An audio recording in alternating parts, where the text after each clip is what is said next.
This has been something of a polarizing issue, and it's something that I've noticed that a lot of people, on the left and right, almost aren't sure, which side to choose in this case, which side they're supposed. Pick a sideism and its consequences, because they're both wrong. That's what's confusing people. Both Palestine and Israel in this conflict have issues where they're in the wrong. The issue that people aren't really looking at is that there is a very big human psychology element in Israel versus Palestine. A big problem with them, and a reason why the only really valid solution to this conflict is, unfortunately, that one of them just kind of has to leave. One of them has to just give up in this conflict and leave and go elsewhere, is that Palestinians and Israelites effectively hate each other. They've been effectively raised to hate each other. And it's very, very hard for people to break out of that kind of cultish brainwashing. It's almost impossible for, I'd say, most people. Very few people have the humility to look at, say, the religion they were raised in and accept the fact, oh, wait, this thing that I've been told is true and believed is true all my life isn't actually true. Very few people actually have the guts to go through what they've been taught and criticize it honestly to see if it really is true. Very few people will do that. And so when you have two groups of people with very different cultures and very different religious beliefs being raised from basically the cradle to the grave, being told and reinforced every single day that other team bad, other team at fault for all your problems, other team evil, they worship a wrong version of the religion and whatnot. We are the ones who hold the rightful divine rule and the rightful divine God-given right to this land, and they are the evil demonic beings who have taken this land from us. Very, very few people actually have the ability to break out of that and realize that it's nonsensical. Very few people can do that. And because of that, you see a lot. You see Israel, first off, abusing what they've been given, because Israel does have more power in, I'd say, the hierarchy. And that's where the leftists come in, because leftists effectively only support Palestine because Palestine, they're the ones who are at the bottom of the hierarchy. Leftists are kind of viewing this from a person at top of hierarchy, bad person at bottom of hierarchy, the oppressed minority. That's how they see it. And that analysis is wrong. Not so much because Palestine is in the right or Israel is in the wrong, but it's just a silly way of looking at it. But that effectively is why they support Palestine, because they just blame Israel for that. But in some ways, there's some truth to that, because Israel actually does abuse the funds that they're given, which is why we shouldn't be sending any aid to Israel. Because Israel does have some right to self-defense, because there is a very big problem with where Palestine, or specifically Hamas, they will in fact set up missiles and launch them from residential areas. And it's just, you kind of have to ask yourself, okay, well, what is Israel supposed to do?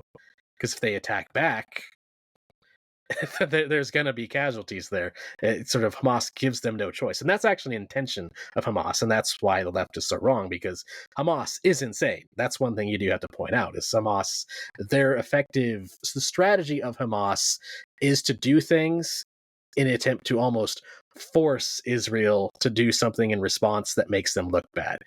Hamas basically antagonizes and then plays the victim when Israel fights back.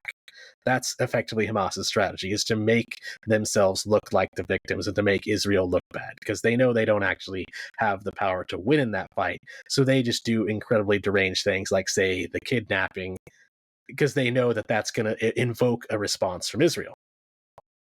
And the problem with Israel is that, again, because they have the similar problem where they've also been raised to basically hate Palestinians, is that not only do they respond, but they overstep their grounds. So they sort of give in to that sort of victim complex automatically and have no problem with just indiscriminately blowing up various places in Gaza.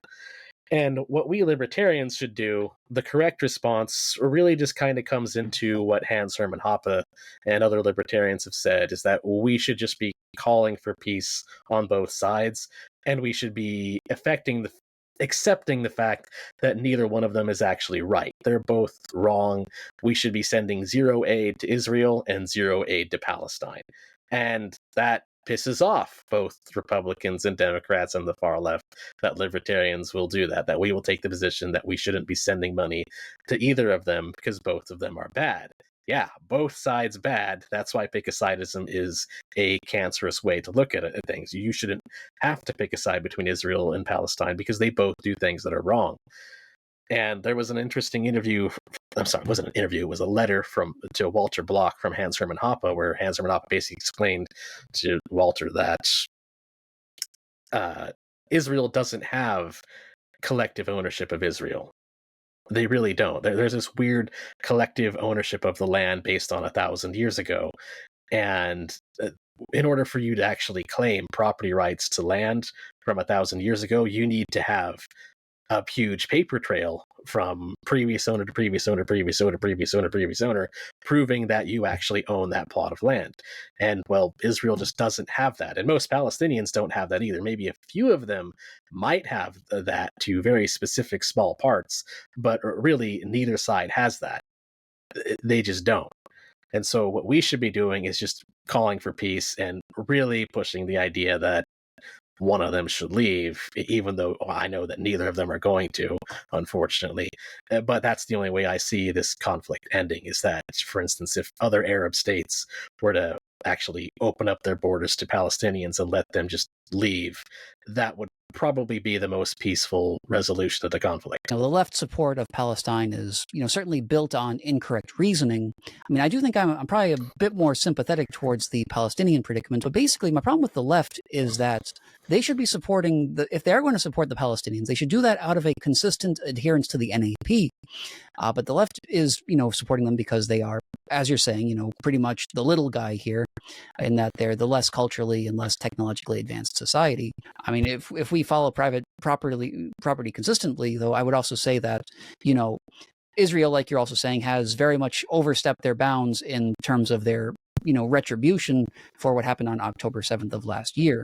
So yes, Hamas is certainly an evil organization, and everybody involved in that attack from October 7th should receive, I would say, swift retribution. I mean, I would have been fine with Israel destroying Hamas if they went no further than Hamas. In this case, I do think that Netanyahu's military strategy against Palestine has been pretty indiscriminate. So my question is, what is your stance on Netanyahu's actions? He's basically deranged. I mean, what I kind of said about the psychological aspect, that he, as much as I hate to say this because it's racist language and I don't like calling things out, but Netanyahu, he's basically a racial supremacist for his own people. He does not care about the lives of Palestinians at all.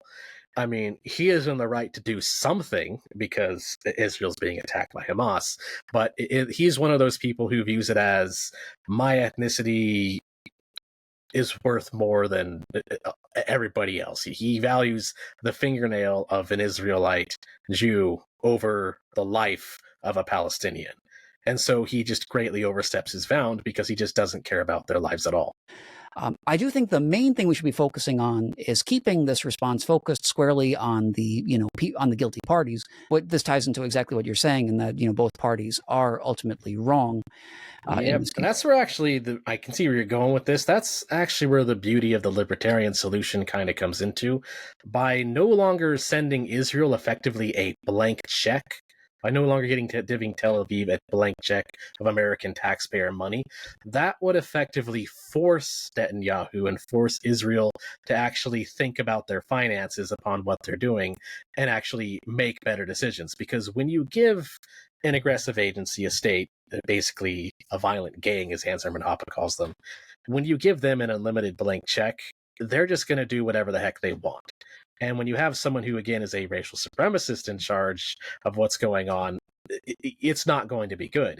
So one way to kind of rail them in and force them to make more rational decisions and force them to actually think about what they're doing is to actually give them a limit. Stop sending them aid, and they'll actually be forced to use their military a little bit more wisely. Maybe actually, put some effort into finding Hamas instead of just bombing random places if they didn't have unlimited access to American taxpayer money. So actually cutting them off in many ways is a very simple and effective way to kind of fix the problem and force them to find more peaceful or at least more correct solutions.